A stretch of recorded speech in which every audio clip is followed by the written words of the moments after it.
that particular moment, pertandingan yang saya masuk tu, while I was waiting for the result untuk final malam tu, my mom asked me to come down the stage. Dia cakap, turun.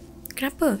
Semua orang tengok macam pelik kan, kenapa? So I turun stage, and itu adalah outdoor punya competition. Ingat lagi dekat Ampangan, Negeri Sembilan. So saya turun, and then mak cakap, jom, abah dah nazak. Macam saya ada cara saya cope dengan masalah saya lah, and it's not pretty. Orang seni ni memang dia ada gila dia sikit kan. Ada, of course, ada moment saya kan, I will throw things. So memang rumah saya very limited person will enter. Okay. Yeah, that's the rahsia lah saya boleh bagi tahu. Very limited person know where I am and know how's my life.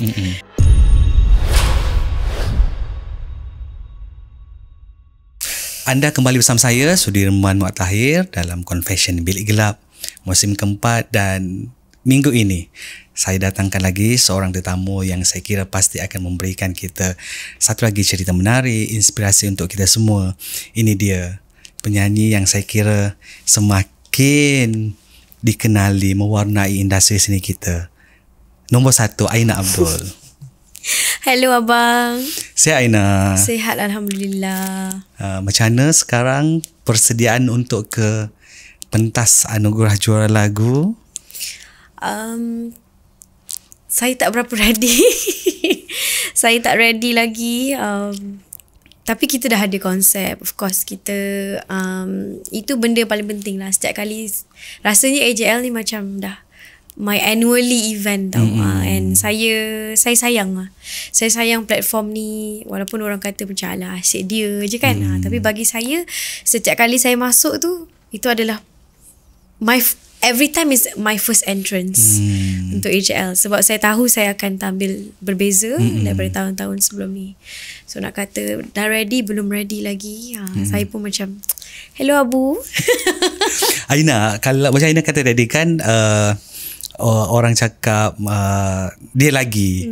Sebelum ini Aina tak pernah rasa kan benda-benda macam ni daripada awal kemunculan. Saya tahu daripada program ni, satu program nak dapat peluang ni sangat susah bagi Aina. Betul ke Aina? Betul, sebab orang yang mengenali saya daripada awal tu tahu di mana saya bermula, dan saya rasa Abang Sudi pun antara orang yang terawal lah, yang melihat, yang menyaksikan orang kelahiran seorang Aina ni. Jadi permulaan dia tu tidak indah. Permulaan dia penuh dengan kekeliruan, dan kita banyak ikut orang ni. Orang ni kata A, kita ikut A. Orang kata B, kata ikut B. But actually sometimes kita tak akan jumpa pun penyelesaian itu after few years. Jadi macam sekarang ni saya pelik. Saya sendiri rasa macam bila saya baca komen macam asyik dia je, saya rasa macam wow, it has been that long. It has been to that point yang orang boleh komen macam tu. To me it's not a negative thing lah. Dia sebenarnya tanggungjawab untuk saya. So that bila diorang cakap macam tu, they will always feel like it's the first time seeing Aina Abdul. Itulah yang saya nak buat untuk tahun ni juga. Kan. Aina, bila setiap kali melihat nama Aina Abdul kan dalam mana-mana persembahan, pertandingan ke, show dekat TV ke, dekat mana-mana lah, satu yang orang pasti nak tunggu, yang tak sama nak tunggu adalah penampilan Aina kan. Tertanya-tanya juga macam banyaknya Aina punya orang kata yelah nak buat semua benda tu. Satu, of course, costing Aina kan. Banyak Aina. Mungkin kalau Aina nak bercerita pasal benda ni, sebab orang selalu tanya macam why Aina spend terlalu besar untuk soal penampilan. Why? Saya rasa memang banyak saya spend over the years. Kadang-kadang saya terus terang cakap dengan abang, saya tak nampak pun duit tu. After working so many years, macam orang macam nampak Aina Abdul ni, okay, dia datang bawa entourage dia, busana yang kan, yang digembar-gemburkan, dan kalau tanya saya sendiri, saya tak nampak pun di mana duit tu kadang-kadang. And that is quite dangerous lah sometimes. And that's why saya di umur ini saya bertuah kerana saya ada abang saya yang menjaga saya, yang sentiasa mengingatkan saya, kau boleh kau boleh buat macam-macam, tapi ingat masa hadapan, sebab kadang-kadang orang seni ni dia nak berkarya tu dia tak fikir pun tentang semua ni. Dia nak apa yang dia fikir, dia nak benda tu depan mata. Diterjemahkan. Betul. Dan itu kelemahan saya kadang-kadang. So I'm lucky to have a brother that is there to remind me. Sometimes you can also achieve idea macam ni, tapi mungkin di budget yang macam ini. Benda macam tu yang saya banyak belajar dalam masa few years ni lah. Especially tahun lepas. Tahun 2023 adalah tahun yang paling mencabar untuk saya. Mencabar dari segi apa, Aina? Wang ringgit? Mencabar dari segi macam mana saya nak dapatkan kekuatan, macam mana cakap macam mana saya nak dapatkan kekuatan, ataupun orang nampak saya macam tahun 2023 adalah tahun saya baru menang AJL saya yang pertama dengan lagu Terus Hidup. Tetapi tahun itu, selepas kemenangan itu, Allah uji macam-macam. Kita nak mengenal manusia, kita nak mengenal siapa kawan, siapa lawan. Tahun 2023 adalah saksi di mana saya jatuh tapi orang tak nampak, tapi jatuh di dalam saya punya own bubble. Macam this baru saya tahu, this is the true friend, this is the true people that I should have in my life. So 2023 is that year to learn. Maksudnya menang tu tak menjanjikan keindahan berterusan. Kan? Kalau macam Aina ni, saya memang diajar oleh mak saya, setiap kali Allah bagi satu reward tu, you have to be prepared. Saya dah bersedia, saya kena bersedia, tapi terus terang saya tak bersedia lah tahun lepas tu. Cuma selepas saya menang tu, memang banyak dugaan yang saya harus belajar. Even until the very end 2023, I mean a lot of people that is there in my life, sometimes not because they appreciate the passion, tetapi mereka hanya nampak peluang yang mereka boleh grab apabila mereka berada di macam orang kata, in this Aina Abdul punya world. Itu yang saya banyak belajar tahun lepas. Benda apa yang mungkin membuat Kak Aina, ialah Aina katakan Aina jatuh dalam bubble Aina sendiri, yang mungkin Aina dan tim Aina sahaja yang tahu kan, dan tidak ditunjukkan kepada orang ramai. Bagaimana, maksudnya apa benda yang membuat Kak Aina terasa sebegitu, Aina? Maksudnya apa yang sampai membuat Kak Aina macam yang orang pelbagai Aina terima kan? Saya percaya dalam hidup saya ni, dan everyone lah, semua orang, people come and go. Kadang-kadang orang yang datang dalam hidup kita datang sebagai pengajaran. Dan itu yang saya belajar untuk tahun lepas, especially in the business side.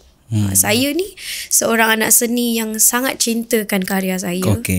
Jadi kadang-kadang bila kita dipertemukan dengan orang yang berada dalam hidup kita, nak ambil kesempatan dengan passion yang kita ada ni, and when they show their true colours through apabila kita nampak diorang punya true colours melalui dia perjanjian ini dengan ini, jadi kita macam kat tengah tu rasa,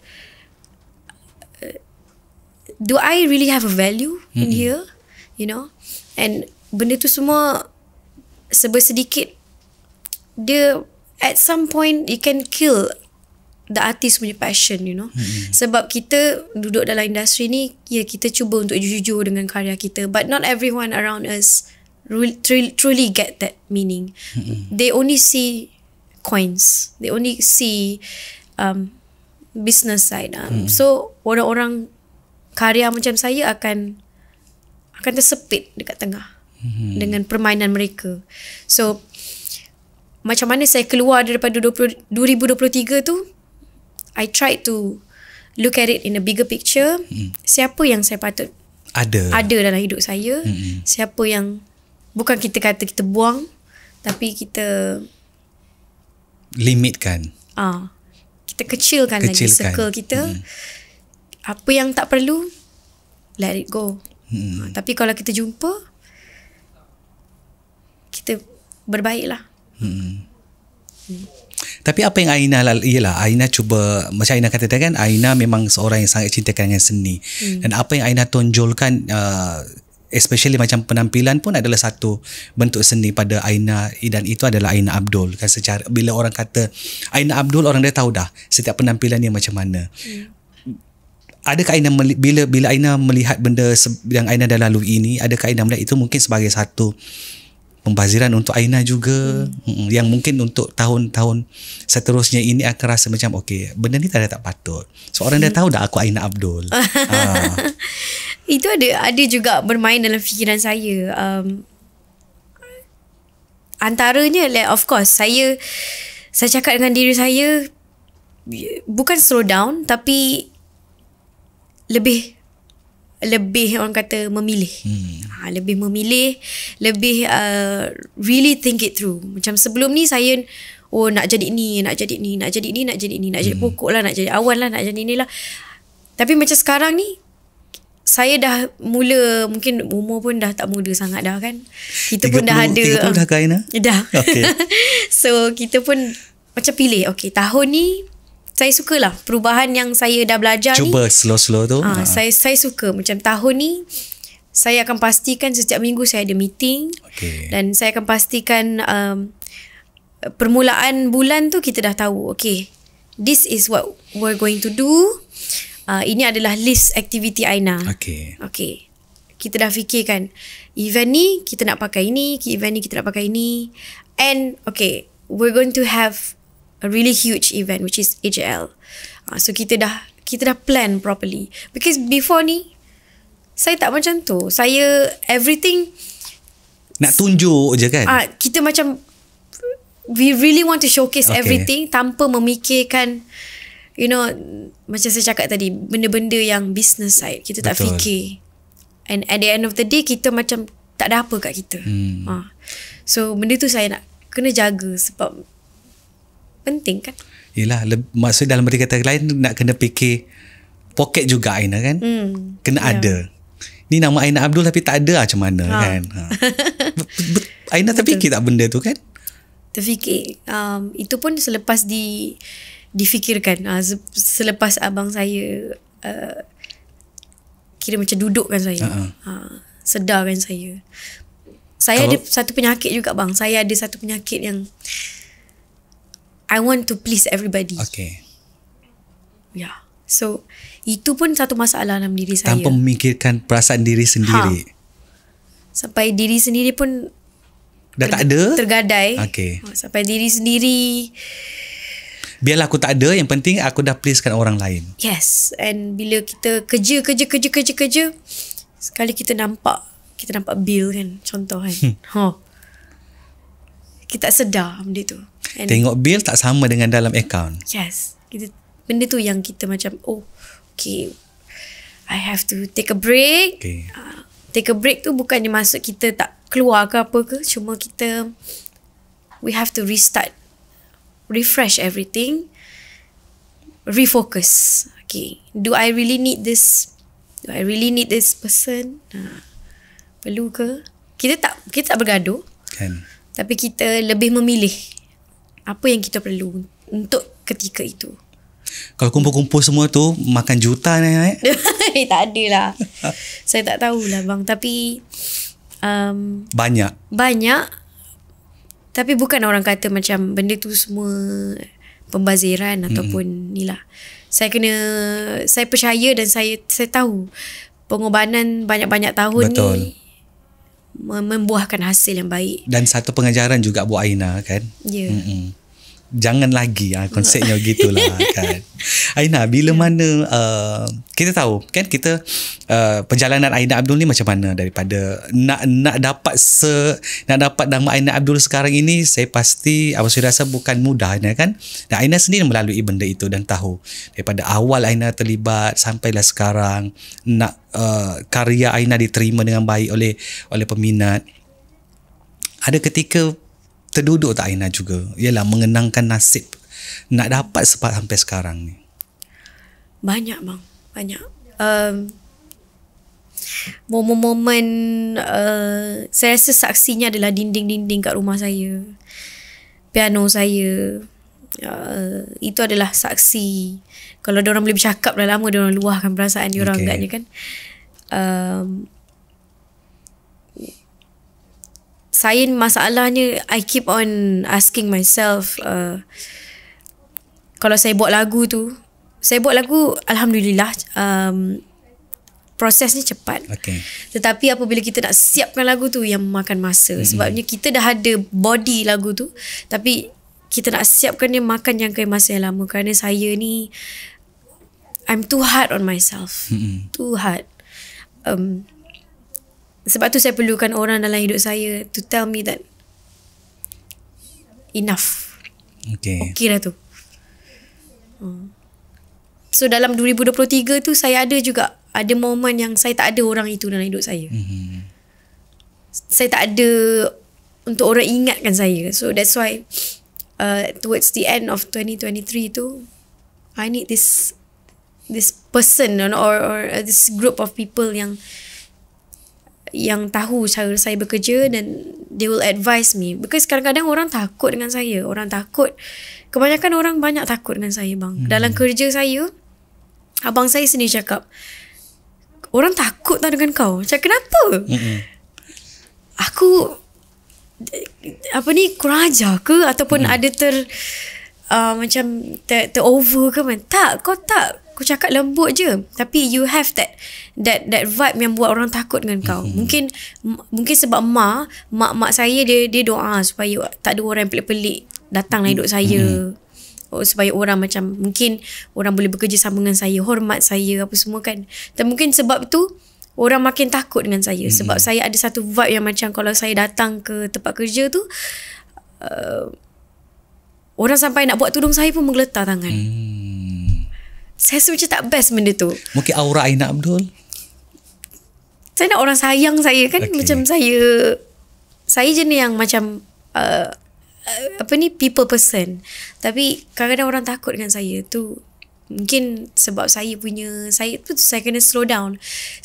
Bukan slow down, saya tak bercakap apa-apa pun. Tapi diam saya tu terlalu kuat. So itu yang saya tengah perbaiki juga. I have to let people in more. Ketika Aina berada dalam fasa yang terduduk, bersedih dan semuanya, diluahkan sendiri ke Aina? Macam mana? Maksudnya Aina luahkan sendiri, atau diluahkan dengan piano, dinding kat rumah tu tadi, ataupun ada someone yang memang menjadi pendengar kesedihan Aina tu? Normally, atau Aina lepas seorang je? Saya ada cara saya cope dengan masalah saya lah. And it's not pretty. It's not pretty bang. And I don't wish anybody to see it. Apa yang Aina buat tu? Because orang seni ni memang dia ada gila dia sikit kan. Tapi benda tu, itulah cara saya to release everything. That's why I'm always alone. I'm always alone because when I'm frustrated, saya sedih, saya bengang, I'm angry with this person. Di rumah tu adalah saksi saya untuk macam, of course ada moment saya kan, I will throw things. So memang rumah saya very limited person will enter. That's the rahsia lah saya boleh bagi tahu. Very limited person know where I am and know how's my life. Sebab saya jenis yang macam all over the place sikit. Saya itulah cara saya cope dengan diri saya. In the midst of chaotic, then suddenly I will sit on my piano and write a song. Kadang menangis tak Aina? Of course. Saya kalau pergi drive, pergi gym, tak ada apa-apa berlaku pun saya boleh menangis. I don't know why. Maybe menangis tu adalah my form of coping the problems lah. Family tahu mungkin masalah-masalah yang ialah diorang tak mungkin mereka hanya mungkin melihat sama mungkin macam orang lain kan, melihat Aina nyanyi, apa yang Aina kecapi, kejayaan, tapi di sebaliknya diorang tahu tak Aina macam mak ke my mum, dia orang my mum paling rapat dengan Aina lah. Dia memang tahu, dia antara orang yang list yang melihat Aina how's my life is dekat KL lah. Dia antara orang yang the limited person tu, mak saya antaranya. Okay. So dia tahu anak dia macam mana, dia tahu even sampai sekarang pun kalau saya nak basuh kereta pun mak saya yang basuhkan. Sebab saya tahu apa yang ada dalam kereta. Mak saya yang akan kereta ni dah lama tak cuci ni. Saya ada kereta kerja dan kereta personal saya. So saya ni tidaklah terlalu teratur sangat. Saya hanya teratur dalam apabila saya Aina Abdul. Dia dua benda berbeza. Bila kembali kepada Nurul nama Aina, Nurul Aina Minta Bergani tu dia tak boleh buat apa-apa. Dia tak boleh buat apa-apa. Dia macam dia kena diajar. Diajar, dilentur. Yes, diingatkan. Okay, kena buat ni. Tetapi kalau as Aina Abdul, I'm very prepared. Saya akan macam okay, I want to wear this. Benda ni kena basuh ni, kena ni. So sometimes saya nak cuba Aina Abdul kan my normal everyday life, tapi tak berjaya. Mungkin itu orang seni kau Aina Maybe. Very complicated. I don't know who can be with me. I don't know. Aina, semua orang dah melihat kejayaan Aina kan, family, kawan-kawan, peminat especially, orang dalam industri. Arwah ayah sempat tengok kejayaan Aina? Tak. Tidak. Even the last our last memory together was sewaktu saya masuk pertandingan menyanyi and I lost him the same day. Itu adalah, that's how I lost my father lah during my competition. Time tu umur berapa Aina? Waktu tu Aina berumur 15 tahun, form 3. Kalau nak tanya who's my number one fan, actually my arwah abah Aina adalah fan Aina yang pertama lah, my number one fan. Then my mom now is my number one. But used to be my dad. Sebabnya ayah saya dia memang sokong saya menyanyi. There's a moment waktu saya kecil, waktu saya sekolah rendah, mak dengan abah bergaduh baling-baling barang. I witnessed that because I tak dapat, macam kat sekolah dulu saya nak cikgu, tapi saya tak dapat keputusan yang mak saya nak saya dapat tu. So ended up my mom, dia malu. Yelah, nak cikgu tak cemerlang. Dia tak bercemerlang. And mak saya punya title adalah Guru Cemerlang. Sebab mak saya memang kalau dekat Negeri Sembilan dia famous lah untuk bahasa Melayu, paper bahasa Melayu. Jadi saya pula corot kat sekolah. Nyanyi pula. So mereka bergaduh. Tapi ayah saya memang sentiasa sokong saya. So at that particular moment, pertandingan yang saya masuk tu, while I was waiting for the result untuk final malam tu, my mom asked me to come down the stage. Dia cakap, turun. Kenapa? Semua orang tengok macam pelik kan, kenapa? So I turun stage, and itu adalah outdoor punya competition. Ingat lagi dekat Ampangan, Negeri Sembilan. So saya turun, and then mak cakap, jom, abah dah nazak. I macam Tiba-tiba. And form 3 kan macam kita budak lagi. Dulu budak-budak form 3 bukan macam Gen Z sekarang. Betul. Tau. Dulu budak-budak form 3 memang hingusan. Betul. Kita memang yang macam we're really kids. So saya turun bawah, and I nampak ayah I dah macam dah keluar buih tau. menggeletar, heart attack. And we rushed to the hospital, and saya tinggalkanlah competition tu. At that time tak penting dah semua tu. But I follow my mom and my dad. My mom drive, my dad dekat sebelah, kepala dah sengit-sengit, dah lemah. Kan orang yang dah nak pergi kan, dia macam dia dah, yelah, betul, dia dah hujung-hujung kan. So I was in the middle, pegang kepala ayah saya sebab dia dah lemah sangat, then it will affect my mom nak drive kan.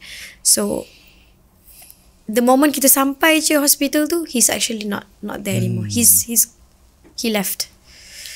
Dan kiranya arwah sempat, maksudnya dia melihat pertandingan itu, melihat kali terakhir Aina menyanyi, kemudian Aina juga saksi ayah pergi. Betul.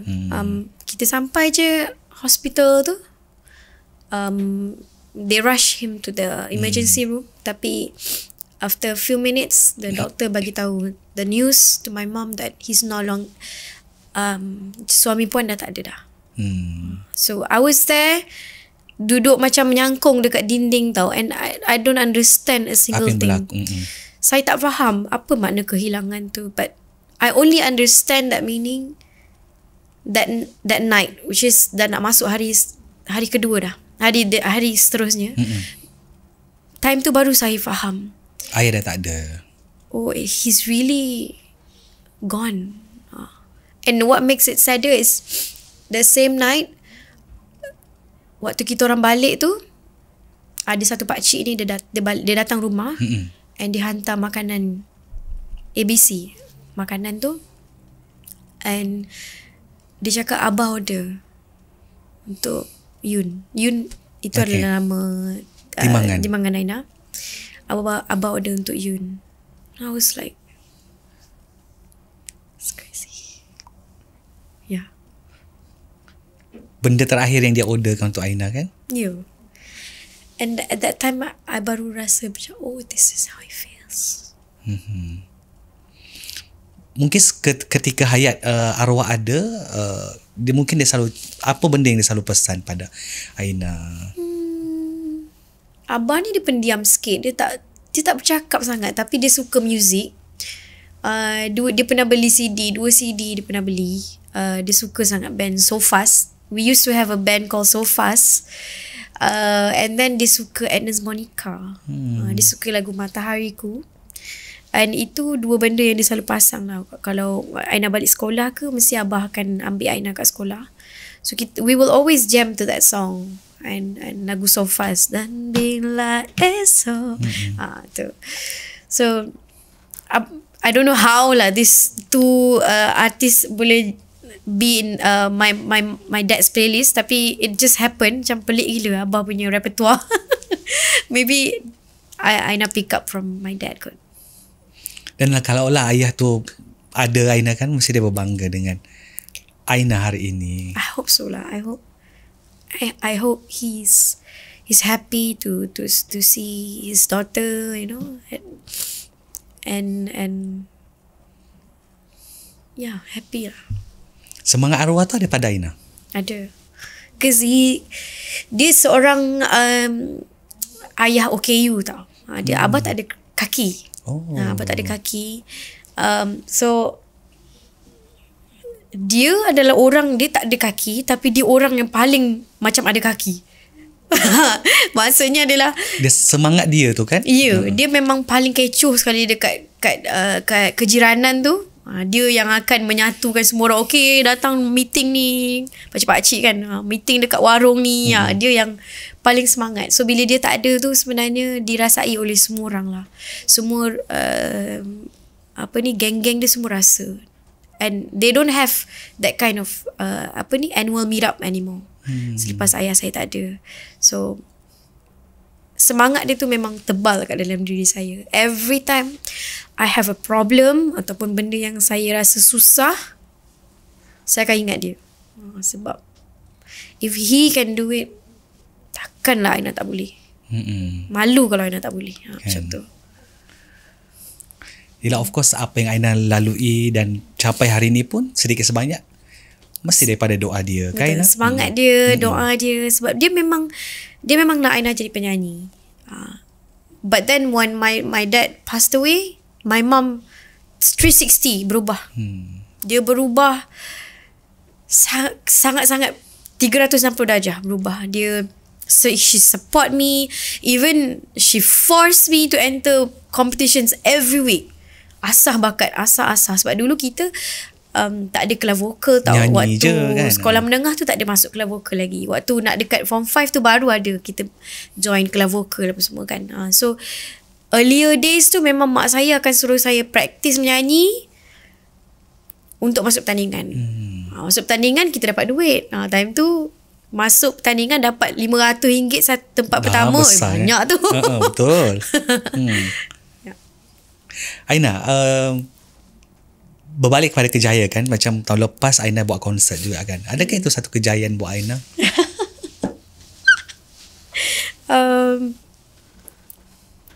Kejayaan yang orang kata ni lah, di sebalik setiap kejayaan tu ada juga kesusahan ataupun learning lesson saya. Kejayaan untuk saya melihat ribuan fans yang datang, itu kejayaan untuk saya. Because I know I used to be in that spot and rooting for someone else. Saya minat artis ni, I'm one of the thousands fans kan. So kali ni kita yang berada dekat momen tu, keluar je stage like 10,000 orang kat depan. Itu kejayaan untuk Aina. Untuk perjalanan konsert tu sendirilah. Perjalanan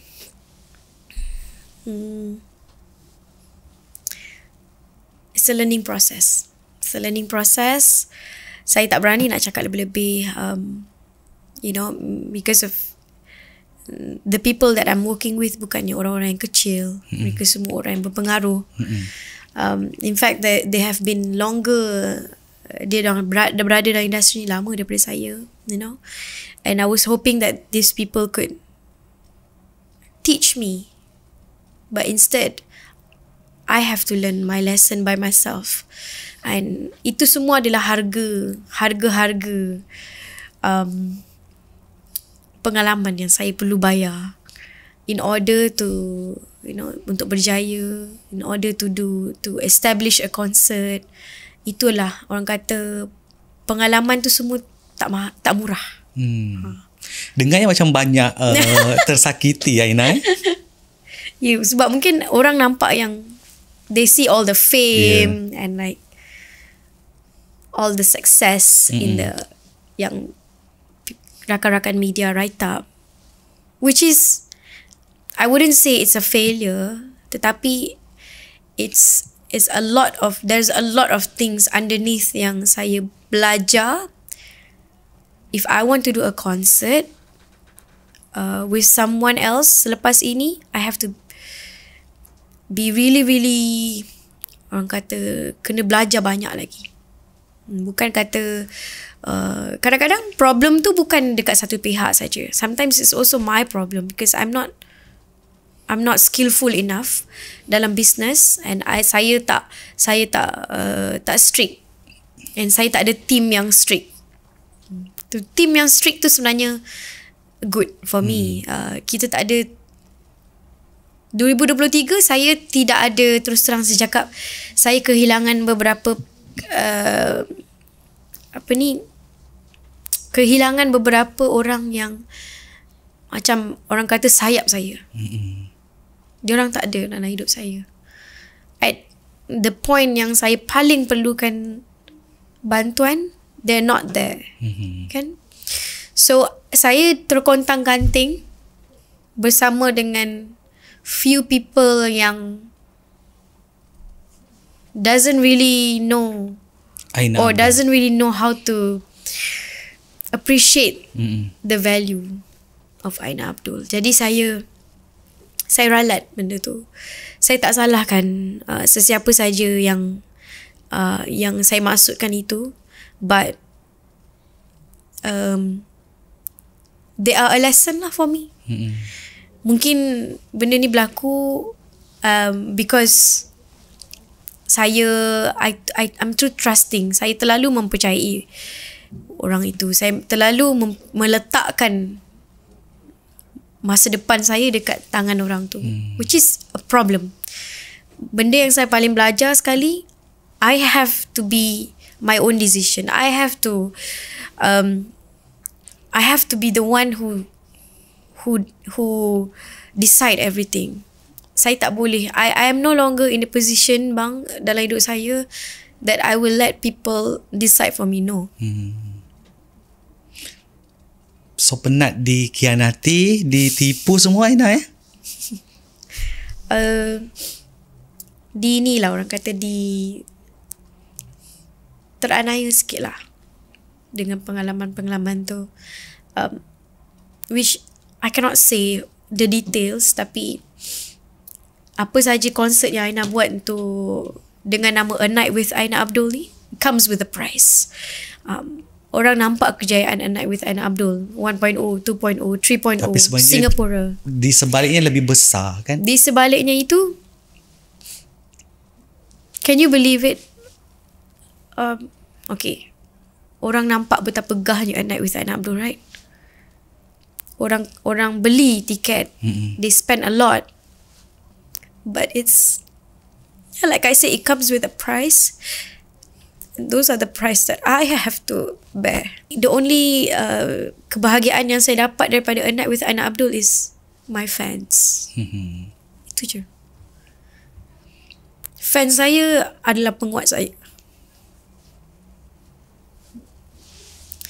But no more A Night with Aina Abdul. New name, different name. But this year saya macam ada orang datang, few people come to me, they want to do A Night with Aina Abdul 4.0 pula. No, I said no. I tak nak lagi dah. And kadang-kadang orang macam dictate orang seni ni, because yelah, kita tahu menyanyi, kita tahu bahagian seni, tapi kita tak tahu business side. So orang macam ayam-ayamkan kita, ambil kesempatan. Yeah. And bila kita tak ada team yang firm kat depan tu, it's even more problem. So I hope this is also a message to all young singers out there who has like a lot of passion in you. Adik-adik semua kena bersedia dengan pertaruhan orang ni. Like people wants to take something from you. Boleh. Betul. Boleh. Kita memang, that's why I do A Night with Aina Abdul in the first place, because Aina nak bersama dengan tim Aina. I really want to, kita nak bagi peluang bersama-sama, because betul, bila kita start A Night with Aina Abdul dulu, itu zaman negara kita PKP. So kita tak ada peluang, pekerjaan tu sangat tipis. And saya punya production team semua adalah we scout from scratch. Okay, kita nak, okay, we need to do a concert, we need stage team. Okay, let's go find stage team. We need lighting team. Okay, let's find lighting team. We need sound system. Let's go sound system. So kita scout everything by scratch. And bila kita dah datangkan mereka dalam 1.0, okay, we thought that, okay, for 2.0 I'm going to use the same team, because kita dah ada relationship tu. Then 2.0, 3.0, but sometimes kadang-kadang kita je yang rasa the togetherness, that family bond. We don't know people's intention. So that's my biggest 2023 punya lesson, to actually pick the right people in my circle. And I hope nobody come for me after this podcast ke apa ke, tak ada orang macam nak marah Aina ke apa ke, because I'm only speaking my truth. Betul. Ya. Ya, orang tak tahu pun. Ya. Orang hanya tahu tengok apa kritik, apa yang dah di depan, tapi Aina rasa kan. Ya. Tapi jangan mati rasa itu, Aina. Jangan mati. Ya. That's why hari tu manager Aina dia cakap dengan Aina. Dia cakap after he spoke to someone about the deal and everything, dia cakap, saya nak ingatkan awak, this is what we have to bear, this is what we have to, okay, kita kena do this damage control now. But I just need to remind you that awak jangan biarkan benda ni bunuh passion awak. Don't ever let these people kill your passion because of their, tak makan diorang ke, ataupun I don't know how to put it in a word tau, takut salah cakap kan. But tapi itu yang manager saya ingatkan saya, and he's right. That's why I will always do concerts, but itu performing ni is my passion. Cuma I have to re-strategize everything. Saya tak akan buat selagi saya rasa tim saya tak kukuh. Saya cakap terus terang, jangan tim saya hari tu, don't put hopes in anybody about concert unless we are totally ready. So dah kena fikir tentang diri sendiri pula kan, Aina? Betul.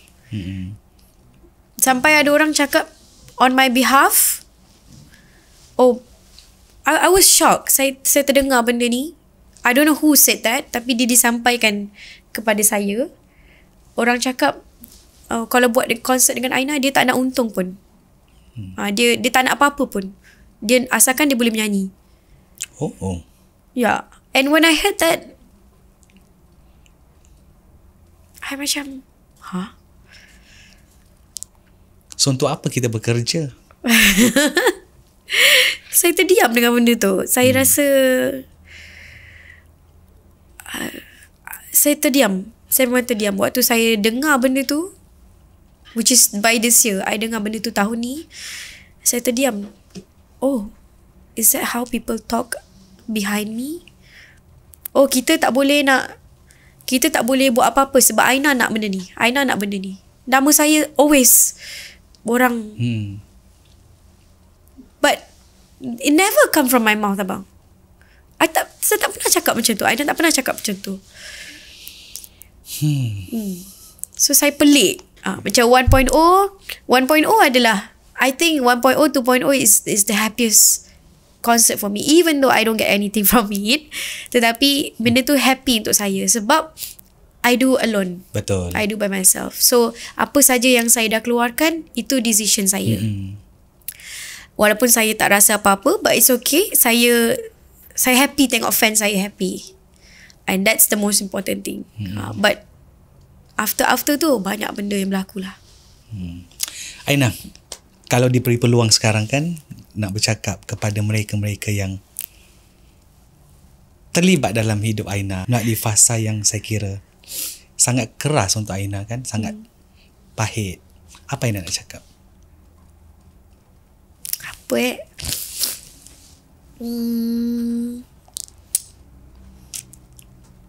Saya cakap apa? Ya Allah, saya tak reti nak membalas apa-apalah. I don't wish anybody bad. Saya tak nak doakan yang buruk-buruk untuk sesiapa pun, because saya rasa kita semua dalam dunia ni, kita diletakkan diujiankan seperti itu kerana we never know, we might need that ujian pun sebenarnya. Kita perlukan ujian itu untuk buatkan kita lebih dewasa, untuk buatkan kita lebih boleh belajar. So I don't wish bad to all of them. Saya harap mereka semua, in whatever passion they have, maybe their passion is to produce a concert ke, to whatever they want to do, saya harap mereka dapat fulfill their dreams, and yeah, it's just that for me, I know my lesson already, and I know what I have to do. Serik. Of course. Sampai saya rasa macam, sebab tu kadang-kadang bang, bila Aina buat konsert, the most yang saya look forward to is meet and greet. Because that's the most genuine thing about the whole day tau. That connection with the fans tu, itu tak ada politik dalam tu. It's just antara Aina dan juga peminat tu kan. Tu je. Dia macam momen tu sangat berharga untuk Aina. So to anybody yang Aina dah pernah cross path, thank you for letting me work with you. Thank you for teaching me a lesson which I will atas apa ni orang kata nasihat-nasihat mereka. I will take it and accept it and digest semua information ini and be a better person. Siapa sangka Aina kan? Ya. Gahnya Aina Abdul, konsert yang dijayakan. Di sebaliknya hanya Aina yang tahu kan? Ya. Betapa sakitnya tu sampai nangis Aina. But towards the end ada indah dia jugalah bang. Ya, saya percaya. Benda-benda yang macam Aina kata, kejayaan, nak capai kejayaan tu bukan mudah. Ya. Kan? Akan harungi pelbagai dugaan juga, rintangan. Dan bila dah didatangkan ujian pula, of course digantikan dengan sesuatu yang manis kan. Dan harapnya manis ini akan berterusan dalam kejayaan Aina, dalam hidup Aina kan. Dan sebab kita percaya, Aina tidak akan berada di sini jika semangat itu tak ada, jika perjuangan itu tak ada. Dan Aina berada di sini pun disebabkan semangat-semangat itu, perjuangan Aina kan. Dan passion Aina itu yang ingin Aina tunjukkan kepada peminat-peminat yang sentiasa menyayangi Aina Abdul. Tersenawa pula. Terutamanya kepada mak, kepada family dan of course kepada arwah ayah kan. Abah. Dan itulah, semoga apa orang kata, perjalanan Aina seterusnya ini akan lebih dipermudahkan. Dan apa yang telah dikongsikan dalam kita punya Confession Bilik Gelap ini akan juga menjadi pengajaran, ataupun kalau tidak ada maksudnya kalau bukan pengajaran terbesar dalam diri masing-masing pun, kita belajar sesuatu kan. Apa yang kita boleh ambil dan apa yang kita mungkin perlu jauhkan dalam diri kita. Dan Aina pun dah belajar kan Aina. Ya. Pengalaman saya percaya benda yang saya harungi ni tak ada dalam buku. Betul. Tapi benda tu lah, benda yang tak ada dalam buku tu adalah benda yang paling kita kena belajar sebenarnya. Dan kita akan ingat tahu benda ni sampai bila-bila. Kita kadang-kadang benda yang dalam buku adalah praktikal apa yang kita akan lalui. Tapi benda tu semua doesn't really shape kita as a, apa ni orang kata, tidak akan shape as seorang figura itulah. Tapi benda yang tak ada dalam buku ni yang bagi saya benda yang paling perit, tapi benda tu lah yang paling penting sekali. Betul. Kisah semalam biarkan terus berlalu. Terus hidup dan jangan pernah mati rasa itu. So sekali lagi terima kasih Aina bersama dengan Abang Sudi dalam Confession Bilik Gelap. Thank you Abang Sudi. Dan kita jumpa lagi dalam Confession Bilik Gelap. Thank you.